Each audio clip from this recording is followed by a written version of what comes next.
11 juin 1962. 3 heures du matin, 3 hommes rampent dans un conduit d'aération, escaladent un toit, descendent par une cheminée et disparaissent dans la baie de San Francisco. Le FBI les cherche encore aujourd'hui. 62 ans plus tard, on n'a jamais retrouvé un seul corps. Pas un. Et c'est là que l'histoire devient gênante, parce qu'Alcatraz, ce n'était pas censé être possible. On t'a vendu Alcatraz comme la forteresse parfaite. Un rocher au milieu d'une baie glaciale, des courants qui broient dans les nageurs, des murs en béton renforcés, des barreaux d'acier traités contre la corrosion. 29 ans d'existence, 36 tentatives d'évasion, 0 évadé, officiellement vivant. C'est le chiffre que tout le monde retient. Mais ce chiffre cache quelque chose. Frank Morris, 1,70 m.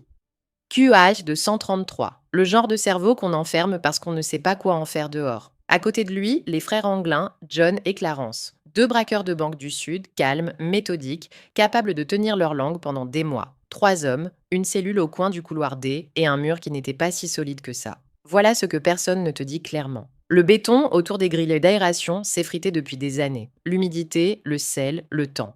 Maurice l'a remarqué en premier. Il a commencé à creuser avec une cuillère volée à la cantine. Oui, une cuillère.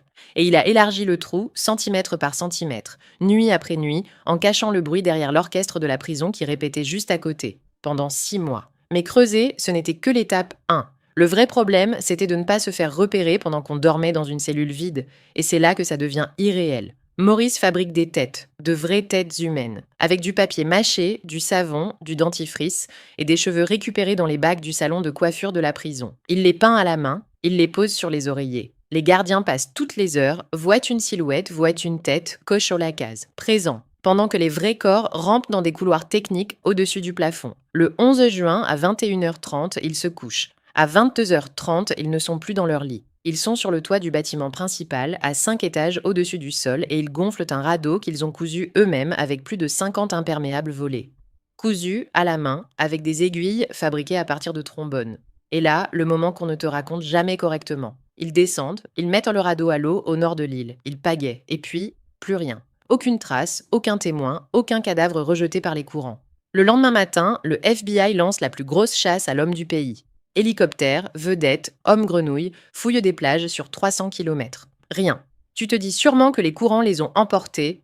C'est ce que l'administration pénitentiaire a annoncé immédiatement. Mort noyé, affaire classée. Sauf qu'il y a un détail qui dérange. Sur la plage d'Angel Island, on retrouve un sac étanche. Dedans, des photos de famille des frères Anglin, encore sèches, comme si quelqu'un les avait posées là après être sortis de l'eau. Et il y a pire. En 2018, une lettre arrive au bureau du shérif de San Francisco. Tapée à la machine. Signé John Anglin.